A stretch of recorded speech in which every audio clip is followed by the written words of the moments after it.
Welcome to Fridays. It is Chuck Todd. You know this music, of course. The most important show on television, Sunday mornings, NBC, Meet the Press. And then, of course, every weekday on MSNBC at 5 p.m. Eastern Time, MTP Daily. He's our dear friend, the great Chuck Todd. Good morning. Good Friday morning, Chuck. How are you, buddy? Good Game 3 morning.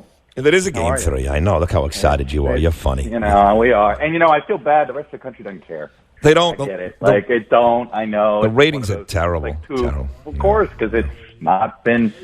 Game 1 was a great game. Yeah. Whether if you like baseball, Game 1, but Game 2 was terrible blowout. Yeah. Plus, they start the games, at 11 o'clock at night. It's too late. But I tell you, it's funny you're bringing up baseball because in this country today, people can go to a baseball game tonight. They may go to a college football game tonight. They may go to Walmart and start their holiday shopping early. And what all this speaks to, Chuck, is a conversation you were having just 2 days ago with Michael Bennett on your show when you admitted that when you get out of that little fishbowl in Washington, D.C., that the rest of us are not really consumed with all this impeachment talk. We're not. No, I think it's this disconnect that everybody in Washington has to get and has to understand. Different reasons why people don't are sort of not as consumed by it. Some, it is they've already made up their mind. Some, it's just simply fatigue, right? Fatigue from, I can't tell you how many people I talk to going, you know what? I stopped watching all TV news. I don't watch any of it type of thing. I think it's just quite difficult for somebody to campaign for office. I think the next 14 weeks, I can't emphasize it enough. I think in terms of football weeks, right? Well, this is week 8 of the NFL season. The Iowa caucuses are the Monday after Super Bowl Sunday. You're telling me we're going to get an impeachment trial in between that? And these people are supposed to campaign for president? I mean, it's just, it's going to be a lot of whiplash, rhetorical whiplash, all that stuff. And the voters are going to be exhausted. And then they're going to wake up and go, oh, my God, we got 9 more months of this? Yeah. And by the way, there's nothing to watch right now because the Democrats are doing it all in secret behind closed doors. There's nothing to watch. They're just leaking stuff out. There'll be a good I don't know if it'll be a good television show. I shouldn't assume that yet. There'll be a show in a month. I mean, it's all going to begin soon enough. So let me ask you this, Chuck Todd. This guy, Adam Schiff, the president calls him Shifty Schiff, and he's kind of a sleazy guy. He's heading up this impeachment inquiry that hasn't been voted on, by the way. But he's been lying a lot of times. He promised he had hard evidence of Trump-Russia collusion. Probably told you that many times on Meet the Press. He took a call from what he thought was a Russian source to get dirt on the president. We have pictures of naked Trump, blah, blah, blah, blah. It turned out to be a prank phone call, but he didn't know that. He lied to your network, MSNBC, about having contact with the so-called whistleblower prior to the filing of the complaints. And so he also lied to Congress when he pretended to be reading from the Trump-Zelensky phone call. Is this guy, this Adam Schiff, are you comfortable with a guy like this leading a secret impeachment proceeding, essentially a political lynching by an angry mob? Are you comfortable with this guy running that operation? I don't know if it's my decision whether I'm comfortable or not. It doesn't matter. It doesn't matter how I feel about it. It matters to me. I'll say this. I think there's a lot of pressure on the Democrats to run this correctly. I'll tell you who would have been running this impeachment inquiry had it not been for his health. I think it would have been Elijah Cummings. I didn't understand why when they decided that those three, oversight, intel, and foreign relations, would be the three to sort of oversee this Ukraine investigation. The person who I think had the most credibility on both sides of the aisle was Elijah Cummings. And so you sat there, you're like, why isn't he sort of the Uber chair here?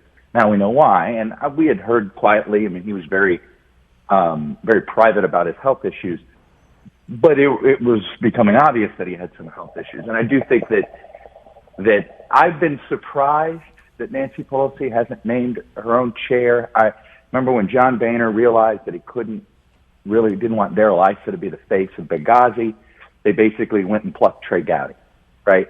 I am surprised, and I keep thinking it's still possible. Though I do think now Nancy Pelosi doesn't look like she's giving in to critics on shit.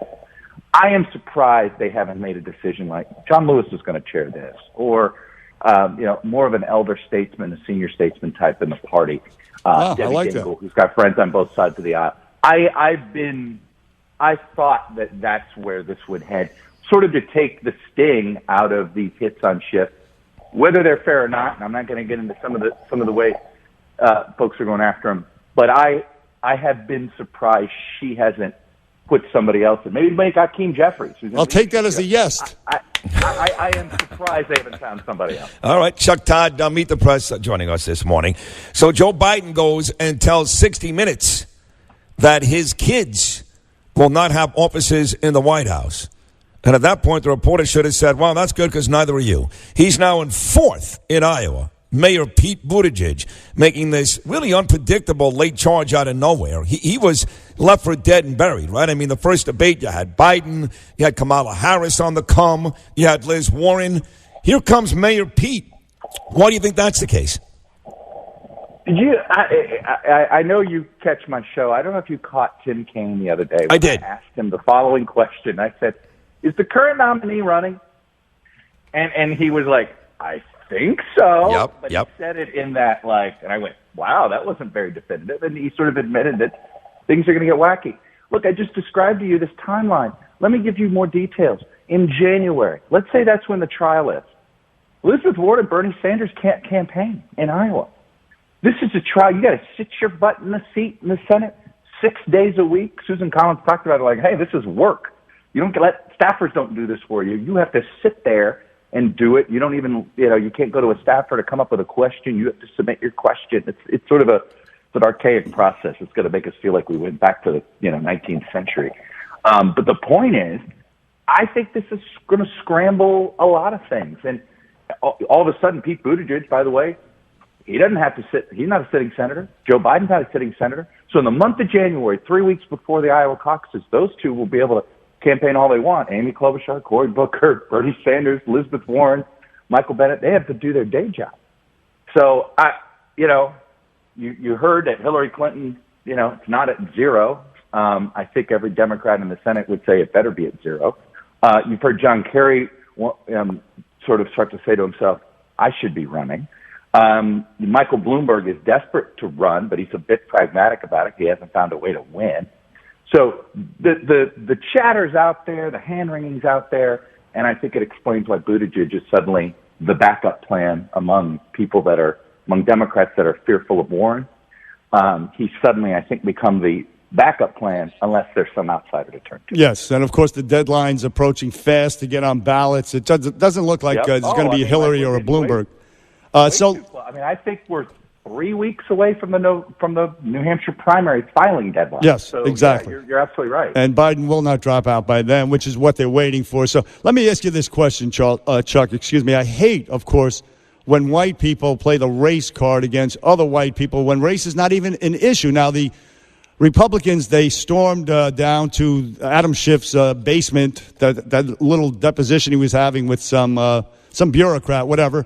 And the reaction on cable news was absolutely unbelievable. Here's a sample of it, and I'll talk to you on the other side. Looking at these members coming in, you saw a handful of women. Other than that, you just saw a bunch of white men, and I just thought to myself, this is not what America looks like right now. When watching those Republicans yesterday march, those white guys, those middle-aged, boring, nerdy-looking white guys walk down that steps was pathetic. This looked like a Klan group that had assembled outside of a jail trying to get the sheriff to let them in so they could deliver their own justice. So what happened yesterday was a high school prank by a bunch of 50-year-old white men. And that was Donnie Deutsch, and that latest one was Jackie Spire talking to Willie Geist, who was nodding along in agreement. Now, what the hell does race have to do with this at all? Dismissing people because of their gender. I mean, it's totally irrelevant. What do you think about that type of reaction? Look, I kind of think all the descriptions have been a little over the top. And one of the things that I'm unimpressed with is I don't know what was accomplished because they still took the deposition. I mean, if you're going to do a sit-in, do a sit-in. Get them to cancel the day. Get them to. I don't know. I understand they brought some attention to the situation. That they were basically saying, we're not allowed in because we haven't let ourselves be allowed in. I mean, kind of some of these beefs are kind of head scratching. Mike Pence's brother's a member of Congress and has full access to everything that's been done, and yeah, but what about the race question? If he would show up. Meet the Press. There's been a succession of white hosts on Meet the Press. Nobody holds that against you. I told you this before. I'm not getting into media crime, man. That's you. You're the political director at MSNBC. I'm out of that. I'm not getting on media. I'm not a media critic. I'm not doing it. You run the show. I'm tired of this. No, I'm not doing the media. I didn't do any of this. So you're Deutsch. Me why I don't have an opinion about what somebody else said. I'm not crawling in their brain. I'm not crawling in your brain, man. I'm Fair out. enough. I said I'm not doing media criticism. Right. I'm out of it. Okay, fair enough. Well, they work for you. You can't. Well, you can't. They don't, buddy. They don't work for me. Oh, really? They don't work for Sid. You know that. No, I know that. They don't work for you. Yeah. But listen, you did a great job as always. Thank you for hopping on this morning. And enjoy the baseball games this weekend, Chuck. Thank you so much. All right, buddy. Take care. Thank you, Chuck.